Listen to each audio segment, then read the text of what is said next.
सपनों का घर, वो भी किफायती दाम पर। मतलब ये एक ऐसा वादा है जो हर किसी को लुभाता है। बिल्कुल। लेकिन गुरुग्राम में एक ऐसी स्कीम है, माहिरा अफोर्डेबल होम्स, जो आजकल सवालों के घेरे में है। घर का इंतजार बहुत लंबा हो गया है वहाँ। जी हाँ, बिल्कुल। तो आज हम इसी पर बात करेंगे। एक लेख है, अफोर्डेबल हाउसिंग घोटाला, सपनों का घर एक जाल। हम उसी के आधार पर समझने की कोशिश करेंगे कि भाई इस स्कीम का सच क्या है। जी।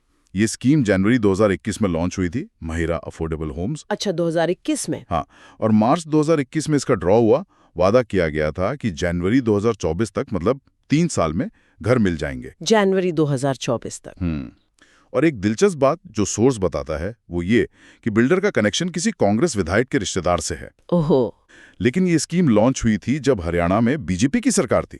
मनोहर लाल खट्टर जी मुख्यमंत्री थे उस वक्त। अच्छा, मतलब कनेक्शन एक पार्टी से, लेकिन लॉन्च दूसरी पार्टी की सरकार में। जी बिल्कुल। मतलब सरकारी पहचान और शायद राजनीतिक कनेक्शन, दोनों का जिक्र है।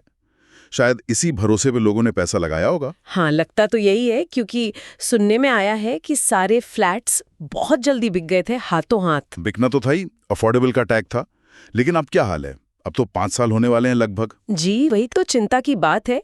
सोर्स के मुताबिक 5 साल बाद भी काम शायद 1% भी नहीं हुआ है। प्रोजेक्ट बिल्कुल रुका हुआ है। 1% भी नहीं? ये तो मतलब ये कैसे हो सकता है, खासकर जब प्रोजेक्ट आरईआर अप्रूव्ड है। हाँ, रेरा यानी रियल एस्टेट रेगुलेटरी अथॉरिटी, जिसका काम ये खरीदारों को बचाना। तो फिर ये इतनी बड़ी गड़बड़ कैसे? ये बहुत बड़ा सवाल है। और मामला सिर्फ देरी का नहीं है। जो फाइनेंस वाला एंगल है, उसमें भी कुछ सीरियस बातें उठाई गई हैं। फाइनेंस वाला एंगल जैसे पीएनबी हाउसिंग फाइनेंस इससे जुड़ा है। अब वो अपने एड्स में दिखाते हैं कि होम लोन 7.8% से 9% तक मिलेगा। हाँ, वो तो दिखाते ही हैं। पर सोर्स कहता है कि इस स्कीम के तहत जो बायर्स थे उनको लोन मिला 9.4% से लेकर 11.45% तक की ब्याज दर पर। क्या 11.45% अफोर्डेबल स्कीम में?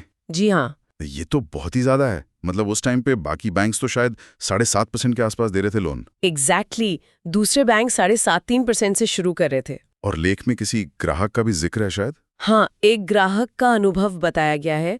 वो कह रहे हैं कि 4 साल से टाइम पर ईएमआई भर रहे हैं, फिर भी ब्याज दर कम नहीं हुई। बल्कि जब उन्होंने रिक्वेस्ट की तो उनसे 2950 रुपए फीस ली गई और रेट कम करके 10.45% ऑफर किया। फीस लेकर 10.45%?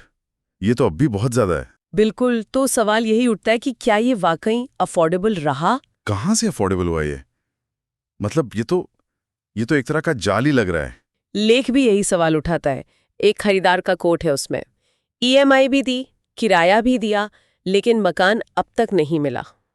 कितना दर्द है इस बात में। बिल्कुल, किराया भी दो, ईएमआई भी दो और घर है नहीं। जी।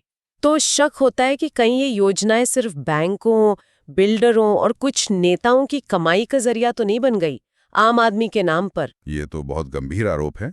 तो लोगों ने कुछ किया नहीं, शिकायत वगैरह? नहीं की है। शिकायतें तो बहुत जगह की हैं। पीएमओ पोर्टल पर शिकायत डाली है, जिसका नंबर भी लेख में दिया है।